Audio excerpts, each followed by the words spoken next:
በቀጣይ ደግሞ አሁን የምንመለከተው ስለ ፕራይም ኤንድ ኮምፖዚት ነምበርስ ይሆናል ማለት ነው። ፕራይም ኤንድ ኮምፖዚት ነምበርስን በሎወር ግሬዶች የተመለከታችኋቸው ነበሩ። ሶ ፕራይም ነምበርን ለማስታወስ ምንድነው it is a natural number that has exactly ሁለት ብቻ አካፋዮች ወይም ፋክተሮች የሚኖሩት ከሆነ ፕራይም ነምበር እንለዋለን። እነዚህ አካፋዮች የሚሆኑት ማን ናቸው? አንደኛ አንድ ነው። እንደምናውቀው ሁሉም ቁጥሮች በአንድ ተካፋይ ናቸው። ስለዚህ አንድ ሁሌም ይኖራል ማለት ነው። ከዛ ውጪ ደግሞ ሁለተኛ ፋክተራቸው ወይም አካፋያቸው የሚሆንልን ማለት ነው ራሱ ቁጥሩ ነው የሚሆነው ማለት ነው። ስለዚህ ፕራይም ነምበር በአንድና በራሳቸው ብቻ የሚካፈሉ ቁጥሮች ከሆኑ ፕራይም ነምበርስ የምንላቸው ይሆናል ማለት ነው። ፎር ኤግዛምፕል the first prime number 2 ነች 3 5 7 እያለ ይቀጥላል ማለት ነው። እነዚህን ቁጥሮች ካስተዋላችሁ እንዳለ የሚካፈሉት በአንድና በራሳቸው ነው የሚሆነው። 2 ለምሳሌ በአንድ ይካፈላል፣ በሁለት ይካፈላል፣ ከዛ ውጪ የለም። 7ን ብንመለከት በአንድ ይካፈላል፣ በ7 ይካፈላል፣ ከዛ ውጪ ሌላ የሚያካፍላቸው ፋክተር የለም ማለት ነው። ኮምፖዚት ነምበርስ ደግሞ የምንላቸው በተቃራኒው ከራሳቸውና ከአንድ ውጪ ተጨማሪ ሆኑ more than 2 ፋክተርስ ወይም አካፋዮች ይኖሯቸዋል ማለት ነው። more than 2 ፋክተርስ ነው የሚለው። ፎር ኤግዛምፕል እንመለከት። እዚህ ጋር የተሰጡን 4 6 8 9 እያለ ይቀጥላል ይላል። 4ን ብንመለከት ከአንድ እና ከአራት ከራሱና ከአንድ ውጪ ሌላ የሚያካፍለው ፋክተር አለ አይደለ? 2 ለምሳሌ በሁለት ይካፈላል። ስለዚህ 3 ከሆነ more than 2 ፋክተርስ የሚሆነው ከሆነ ኮምፖዚት ነምበር ነው። ዘ ሴም ቼክ ብናደርግ እዚህ ጋር ላሉት ቁጥሮችም more than 2 ፋክተርስ ስላላቸው ኮምፖዚት ነምበር የምንላቸው ይሆናል ማለት ነው። ሶ ትሩ ኦር ፎልስ በማለት እነዚህን ጥያቄዎች እንመልሳለን ቤዝድ ኦን አሁን በተማርነው በፕራይም እና ኮምፖዚት ነምበር ማለት ነው። the first question 21 is a prime number ነው የሚለው 21 ፕራይም ነምበር ነው ወይስ አይደለም የሚለውን ቼክ ለማድረግ ስንት አካፋይ ወይም ስንት ፋክተር አለ የሚለውን ነው ቼክ የምናደርገው። ስለዚህ 21 የሚካፈለው በአንድ እና በ21 ብቻ ከሆነ ፕራይም ነምበር ነው እንላለን። ግን 21 የሚካፈለው በእነዚህ ብቻ ቁጥሮች አይደለም፣ በ3 ተካፋይ ነው ለምሳሌ አይደለም፣ በ7 ተካፋይ ነው። ሶ more than 2 ፋክተርስ ስላለው 21 ፕራይም ነምበር ነው የሚለው ስቴትመንታችን ፎልስ ነው የሚሆነው ማለት ነው። ኮምፖዚት ነምበር ነው የሚሆነው። ሁለተኛው ጥያቄያችን ደግሞ there are 4 prime numbers between 10 and 20 በ10 እና በ20 መካከል 4 ፕራይም ነምበሮች አሉ የሚለውን ነው። ይሄንን ታዲያ ቼክ የምናደርገው በምንድን ነው? ሊስት በማድረግ ነው። በ10 እና በ20 መካከል ስንት ፕራይም ነምበሮች አሉ ወይም በራሳቸውና በአንድ ብቻ የሚካፈሉ ቁጥሮች አሉ ብለን ቼክ እናደርግ። 10 obviously ፕራይም ነምበር አይደለም፣ ምክንያቱም ኢቭን ነው። ኢቭን ነምበሮች እንዳለ ከሁለት ውጪ ፕራይም ነምበር አይሆኑም፣ ምክንያቱም አትሊስት በሁለት ይካፈላሉ ከራሳቸውና ከአንድ ውጪ ማለት ነው። ስለዚህ 10 እና 20 obviously እንዳልሆኑ የምናውቅ ይሆናል ማለት ነው። በሁለቱ መካከል ያለ ስንፈልግ 11 ፕራይም ነምበር ነው፣ ቼክ ማድረግ ትችላላችሁ። 13 በተመሳሳይ 17 19 እነዚህ ብቻ ናቸው ያሉን ፕራይም ነምበሮች በ10 እና በ20 መካከል ማለት ነው። ስለዚህ 4 ፕራይም ነምበሮች አሉ በ10 እና 20 መካከል የሚለው ስቴትመንታችን ትሩ ነው የሚሆነው ማለት ነው። ሶስተኛው ጥያቄያችን የሚሆነው ደግሞ the smallest composite number is 2 የትንሹ ኮምፖዚት ነምበር 2 ነው ይለናል። ቅድም ባየነው ኤግዛምፕላችን መሰረት 2 ኮምፖዚት ነምበር አይደለችም፣ ምክንያቱም አንድና 2 ብቻ ነው የምትካፈለው። አብዛኛው ሰው ሁለትን ከፕራይም ከኮምፖዚት ነምበር ጋር ኮንፊውዝ የማድረግ ነገር ይታይበታል። ግን 2 የምትካፈለው በአንድና በሁለት ብቻ ስለሆነ ኮምፖዚት ነምበር መሆን አይችልም፣ ፕራይም ነምበር ነች። the smallest prime number ነች 2። ስለዚህ ፎልስ ይሆናል ማለት ነው this statement። አራተኛው ጥያቄ all odd numbers are prime number ሁሉም ኦድ ነምበሮች የምንላቸው ኢታጋማሽ ወይም ለሁለት የማይካፈሉ ቁጥሮች እንዳለ ፕራይም ነምበር ናቸው ነው የሚለን። ይሄን ፎልስ ነው። ስንመለከት አሁን ከኮምፖዚት ነምበር ላይ ኤግዛምፕል 9ን መውሰድ እንችላለን አይደለ? 9 ኦድ ነምበር ነው፣ ለሁለት አይካፈልም። ግን ከአንድ እና ከ9 ውጪ ሌላ አካፋይ አለው፣ 3 አካፋይ ነው። ስለዚህ ብንወስድ ለ15ም 1 3 5 15 እያለን መጥቀስ ምንችል ይሆናል። ስለዚህ ሁሉም ነምበር ኦድ ነምበር ሆነ ማለት ኤግዛክትሊ ፕራይም ነምበር ነው ወደሚለው ኮንክሉዥን መድረስ ያለብንም። ስለዚህ this one false ይሆናል ማለት ነው። ቀጣዩ ጥያቄ all prime numbers are odd numbers ሁሉም ፕራይም ነምበሮች ኦድ ነምበሮች ናቸው ነው የሚለን። ለአብዛኛው የሚሰራው 99% አው ትክክል ነው፣ ኦድ ነምበሮች ናቸው። ግን ኤክሴፕሽናል አንድ የምንወስዳት ኢቭን ነምበር የሆነች 2 ብለናል አይደለ? ሶ 2 ፕራይም ነምበር ስለሆነች ብቸኛ ኢቭን ነምበር ነች። ስለዚህ እሷ ስለምታፈርስብን ሁሉም ፕራይም ነምበር ኦድ ነው ማለት አንችልም፣ 2 ኢቭን ስለሆነች ማለት ነው። ስለዚህ this statementም ፎልስ ይሆናል ማለት ነው። ሌላ መያዝ ያለባችሁ ኖት አንድ ከሁለቱም አትቆጠርም ኔዘር ኮምፖዚት ኖር ፕራይም ነች ኔዘር ፕራይም ኖር ኮምፖዚት ምክንያቱም የሁለቱንም ክራይቴሪያ አታሟላም ፕራይም ነምበር ለመባል ሁለት ፋክተር ነው የሚያስፈልገው አንድ ከራሷ ከአንድ ውጪ የሚያካፍላት አካፋይ የለም ኦንሊ ዋን ፋክተር ነው ያላት ኮምፖዚትም ደግሞ እንዳንለው ከሁለት በላይ ፋክተር ስለሌለው አንድን ኔዘር ፕራይም ኖር ኮምፖዚት ብለን ነው የምንወስዳት ማለት ነው ቀጣዩ ቶፒካችን ደግሞ የሚሆነው ዲቪዚቢሊቲ ቴስት ነው ሶ ዲቪዚቢሊቲ ቴስት የምንለው ምንድነው it is an easy way to check whether a given number is divisible by እነዚህ ቁጥሮች አሉ without actually performing the division process በትክክል ቁጥሮች የተሰጠሙ ቁጥሮች ቀጥታ ሳናካፍል ወይም ሎንግ ዲቪዥን ሳንሰራ ይሄ ቁጥር በዚህ ቁጥር ይካፈላል ወይስ አይካፈልም የሚለውን ቼክ የምናደርግበት ነው ቀላል ሜትድ ነው ኢዚ ሜትድ ነው ስለዚህ ቲፖች ነው የምንመለከተው የመጀመሪያው በሁለት ተካፋይ መሆኑን አንድ ቁጥር እንዴት ነው የምናውቀው የሚለውን ቼክ ስናደርግ a number is divisible by 2 በሁለት ተካፋይ የሚሆነው if its unique digit ማለት የመጨረሻ ያለው ቁጥር ለምሳሌ 200 አለ እዚህ ጋር የ200 ዩኒክ ዲጂት የመጨረሻ ቁጥር 0 እሷ ዩኒክ ዲጂት ትባላለች ሁለት እዚህ ጋር አራት እያለን የምናየው ዩኒክ ዲጂት ይባላል ስለዚህ ዩኒክ ዲጂታቸው 0 ወይ 2 ወይ 4 ወይ 6 ወይ 8 ከሆኑ እነዚህ ቁጥሮች በሁለት ተካፋይ ናቸው ብለን ባይናችን አይተን actually perform ሳናደርግ ዲቪዥኑን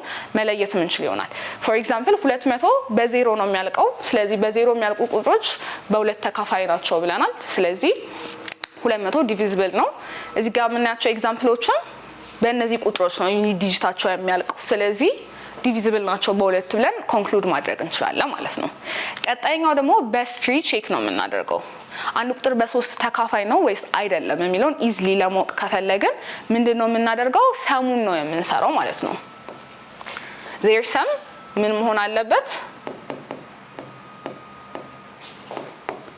የዲጂቶቹ ሰም ማለት ነው የዲጂቶቹ ሰም ዲቪዚብል ባይ 3 ከሆነ ራሱ ቁጥሩ ዘን ያ ቁጥርም ተካፋይ ነው በ3 ማለት እንችላለን ሞር ክሊር እንዲሆን በኤግዛምፕል ስንመለከተው እዚህ ጋር 21033 ተሰጥቷል 21033 በ3 ተካፋይ ነው አይደለም የሚለውን ቼክ ለማድረግ ይሄንን ሙሉን አሁን አካፍለን ፕሮሰሱን እንስራ ብንል ትንሽ ረዘም ይላል ስለዚህ በቀላሉ ቼክ ለማድረግ ምን እናደርጋለን እንደምራቸዋለን ሙሉ ዲጂቶቹ ማለት ነው 2 አለች 1 አለ 0 3 እና 3 እነዚህን ቁጥሮች ሰማቸውን እንሰራለን የዚህን ቁጥር ሰም ስንሰራ 2 + 1 3 ይሆናል 3 + 3 6 ይሆናል 6 + 3 9 ይሆናል ሶ የዲጂት ሰማቸው 9 ነው ማለት ነው ዲጂት ሰሙ 9 ደግሞ ስንመለከተው ዲቪዚብል ነው በ3 ወይም በ3 ተካፋይ ነው ስለዚህ ይሄ ቁጥርም ራሱን ትልቁ ቁጥሩም ዲቪዚብል ነው በ3 ማለት እንችላለን ግን ዲፈረንስ ነምበር ለምሳሌ 8 ቢመጣለን ኖሮ የዚህ ሰም 8 በ3 ተካፋይ አይደለችም ስለዚህ 8 በ3 ተካፋይ ስላልሆነች ሙሉ ቁጥሩም በ3 ተካፋይ አይደለም ብለን ኮንክሉድ እናደርግ ነበር ስለዚህ አሁን ግን ዲቪዚብል ስለሆነልን ኮንክሉድ አድርገናል በ3 እንደሚካፈል ማለት ነው ቀጣይኛው ደግሞ አራት ነው ቼክ የምናደርገው በአራት አንድ ቁጥር እንዴት ነው ዲቪዚብል ነው አይደለም የሚለውን ቼክ ለማድረግ ከፈለግን የምንመለከተው the last 2 digits የቁጥሩን የመጨረሻዎቹን ሁለት ዲጂቶችን እንመለከትና እነዛ ሁለት ዲጂቶች የወሰነው ቁጥር ሁለት ዲጂት ቁጥር በአራት ተካፋይ ከሆነ የስ ቁጥሩ ተካፋይ ነው እንላለን ካልሆነም ደግሞ አይደለም ብለን እናስቀምጣለን ማለት ነው ኤግዛምፕላችን ላይ ያለው 2116 ነው 2116 በአራት ይካፈላል ወይስ አይካፈልም የሚለውን ቼክ ለማድረግ the last 2 digits ስንወስድ 16 ነች የመጨረሻው last 2 digits ስለዚህ 16 በአራት ይካፈላል ወይስ አይደለም ስንል ይካፈላል የአራት ብዜት መልቲፕል ስለሆነ 4 times 4 16 ስለሚሰጠን ዲቪዚብል ነው ብለን እናስቀምጣለን ስለዚህ 16 ዲቪዚብል ከሆነ ሙሉ ቁጥሩ 2116 ዲቪዚብል ነው በአራት ብለን ማስቀመጥ እንችላለን ማለት ነው ቀጣዩ ደግሞ በአምስት ነው በአምስት እንዴት ነው ቼክ የምናደርገው ተካፋይ ነው ወይስ አይደለም አንድ ቁጥር የሚለውን ቼክ ስናደርግ ዩኒክ ዲጂት ወይም the last digit either 0 or 5 በ0 ወይም በ5 የሚያልቀልን ከሆነ ያ ቁጥር በ5 ተካፋይ ነው ብለን ማስቀመጥ እንችላለን ለምሳሌ እዚህ ጋር የተሰጠን ቁጥር ስንመለከት 6785 በ5 ነው የሚያልቀው ሶ the last unique digit 5 ከሆነ በ5 ተካፋይ መሆን ይችላል ስላልን ይሄ ቁጥር ተካፋይ ነው በ5 እንላለን 10000 በተመሳሳይ በ0 ነው የሚያልቀው ሶ በ0 በ5 ካለቀ በ5 ተካፋይ ነው ስለምንል ወይም ዲቪዚብል ነው ስለምንል እነዚህ ቁጥሮች ቼክ አድርገናል ማለት ነው በ5 ዲቪዚብል እንደሆኑ ቀጣይኛው ደግሞ 6 ነው። በ6 አንድ ቁጥር እንዴት ነው ተካፋይ ነው አይደለም የሚለውን ቼክ ለማድረግ የምናደርገው የተሰጠን ቁጥር በ2 እና በ3 ተካፋይ ነው ኦር አይደለም። እዚህ ጋር ማስተዋል ያለባችሁ 2 and 3 ነው።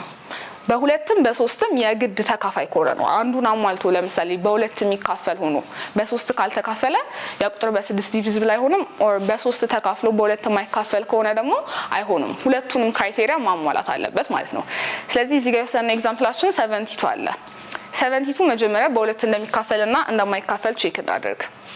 ካስተውሳችሁ ቅድም ምንድነው የተባባል ነው በሁለት ተካፋይ እንደሆነ ቼክ ለማድረግ በ0 2 6 4 8 የሚያልቅ ከሆነ ነው። ሶ 72 በሁለት ስላለቀ በሁለት ተካፋይ ነው ማለት ነው። ያሟላልናል በሁለት ተካፋይ ነው። በሶስት ተካፋይ መሆኑን ደግሞ ደምረን ቼክ ስናደርግ የዲጂቱን ሰም ስንወስድ 7 + 2 9 ይሆናል። 9 በሶስት ተካፋይ ስለሆነ በሁለትም በሶስትም ይካፈላል ይሄ ቁጥር። ስለዚህ በሁለትም በሶስትም ተካፋይ ከሆነ በስድስትም እንደሚካፈል ማረጋገጥ እንችላለን ማለት ነው። the next number ደግሞ በ8 ተካፋይ እንዴት ይሆናል የሚለው ነው ቼክ የምናደርገው። በ8 አንድ ቁጥር ተካፋይ ነው አይደለም የሚለውን ቼክ ለማድረግ አብዛኛውን ይሄን ሜተድ የምንጠቀመው ረዘም ላሉ ቁጥሮች ነው። ምክንያቱም በ8 ተካፋይ መሆኑን አለመሆኑን አንድ ቁጥር የምንለየው the last 3 ዲጂቶችን ተመልክተን ወይም የመጨረሻ 3 ቁጥሮችን የዲጂቱን ተመልክተን እሱ ቁጥር በ8 ተካፋይ ሲሆን ነው። ስለዚህ ትንሽ ረዘም ላሉ ቁጥሮች ነው ይሄ ሜተድ የሚሰራልን ማለት ነው። ለምሳሌ 1016 ተሰጥቶናል በኤግዛምፕላችን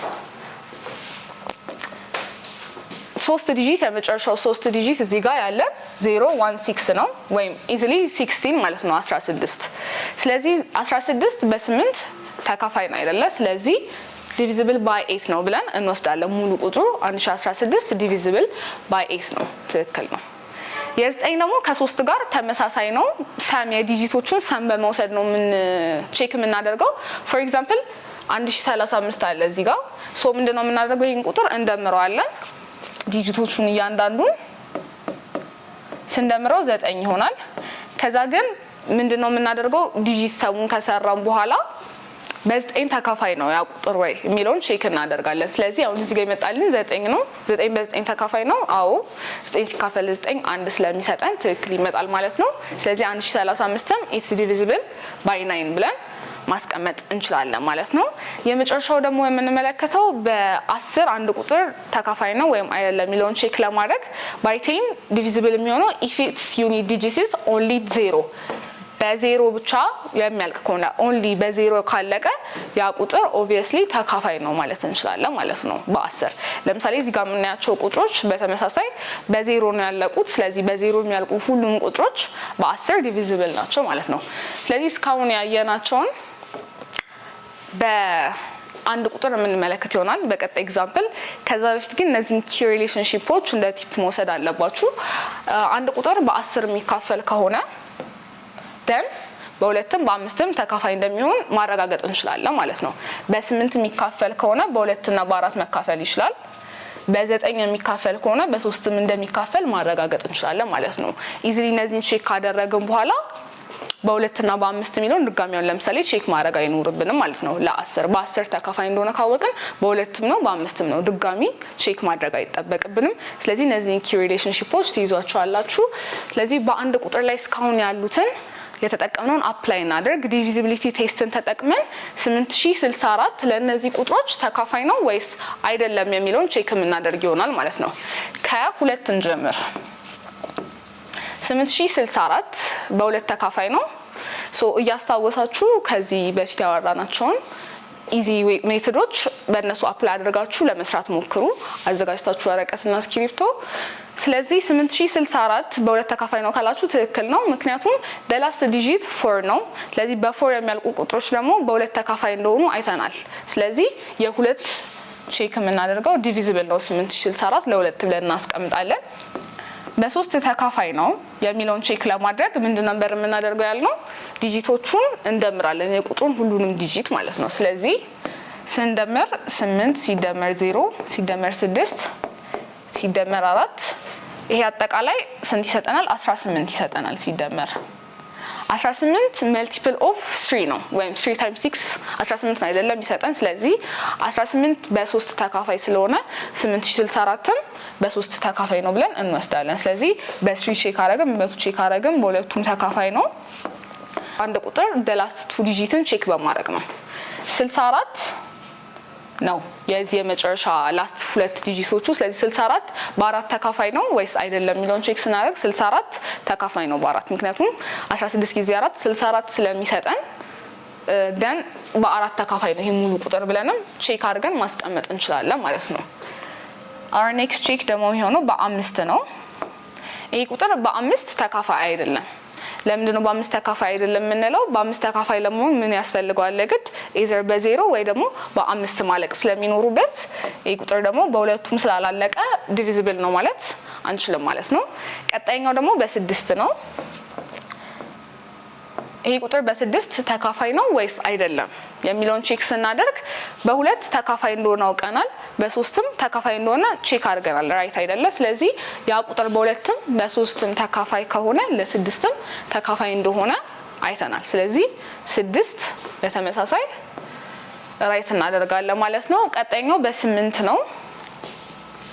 በ8 ተካፋይ ነው አይደለም የሚለውን ቼክ ለማድረግ the last 3 ዲጂቶችን ነው የምንወስደው። በዚህ ቁጥር the last 3 ዲጂታችን ከዚህ ጀምሮ ያለው 064 ናቸው 64 ማለት ነው። ስለዚህ 64 በ3 በ8 ተካፋይ ነው ወይስ አይደለም ስንል ተካፋይ ነው። ምክንያቱም 8 times 8 64 ስለሚሰጠን ይሄም ተካፋይ ስለሆነ በ8 ሙሉ ቁጥሩን ተካፋይ እናደርገዋለን ማለት ነው። በ9 ደግሞ ዲጂቱን ከወሰድን በኋላ ደምረን የመጣልን ሰም በ9 ይካፈላሉ የሚለው ነበር ቼክ እያደረግን የነበረው። ሰሙን ኦሬዲ ለ3 ቼክ ልናደርግ ስንል ሰርተናል። 18 ነበር የመጣልን። 18ም በ9 ተካፋይ ነው። ስለዚህ በ9 ተካፋይ ነው ይሄ ሙሉ ቁጥር እንላለን ማለት ነው። ደላስቷን 10 ይሆናል። በ10 ተካፋይ ነው ወይ ይሄ ቁጥር ብለን ቼክ ስናደርግ the last digit 4 ነው። የግድ ደግሞ አንድ ቁጥር በ10 እንዲካፈል በ0 ነው ማለቅ ያለበት ያልነው፣ ግን ይሄ ቁጥር በ0 ስላላለቀ ይሄ ቁጥር በ10 አይካፈልም ብለን እናስቀምጣለን ማለት ነው። እዚህ ጋር ደግሞ የተሰጠን ኤግዛምፕል ትንሽ ለየት ይላል። 7x05 ነው የሚለው የተሰጠን ቁጥር እና ይሄ ቁጥር በ9 ዲቪዚብል እንደሆነ በ9 ተካፋይ እንደሆነ ተነግሮናል። ምንድነው የምንፈልገው በዚህ ጋር x 100 ፕሌስ ናች ብላችሁ ሰዱት 100 ፕሌስ ላይ ነው ያለችው። ስለዚህ ማትታወቅ ቁጥር ነች። ስለዚህ ይሄ ቁጥር ማይታወቀው ቁጥር በ9 ተካፋይ እንዲሆን ከፈለግን x ስንት መሆን አለባት ነው የሚለው ማለት ነው። ስለዚህ በ9 ተካፋይ እንደሆነና እንዳልሆነ ቼክ የምናደርገው የዲጂቶቹን ሰም በመውሰድ ነበረ። ስለዚህ ሰማቸውን እንወስዳለን። ይሄ ሰም ምን መሆን አለበት ብለናል? ተካፋይ መሆን አለበት ለስንት? ለ9። ስለዚህ ይሄን ስንደምር 7 ሲደምር 0 7 + 5 12 ይመጣልናል። 12 + x ይሆናል ማለት ነው። 12 + x 12 ላይ ስንትን ብንጨምር ለ9 ተካፋይ ይሆንልናል ይሄ ቁጥር ብለን ቼክ እናድርግ። የመጀመሪያው መልቲፕል ኦፍ 9 9 ነው ራሱ 9 ጊዜ 1 9 አለ። ቀጣዩ 9 times 2 18 ነው። ስለዚህ 12 ላይ ለምሳሌ ስንት ብንጨምር ማለት ነው 6 ብንጨምርበት 12 + x = 18 አድርገን እንሰራና 18 ላይ እንዲደርስልን xን ያህል ቁጥር ብንደምርበት እዚህ ላይ በ9 ተካፋይ ሆነልናል ማለት ነው ቁጥሩ። ስለዚህ 12ን ወደዚህኛው ሳይድ እንወስዳታለን። 18 - 12 ስንት ይመጣልናል? 6። ስለዚህ x 6 ከሆነች ይሄ ቁጥር ተካፋይ ሆኗል። ፋይናል ነምበራችን ስንት ይሆናል ማለት ነው? therefore the final number is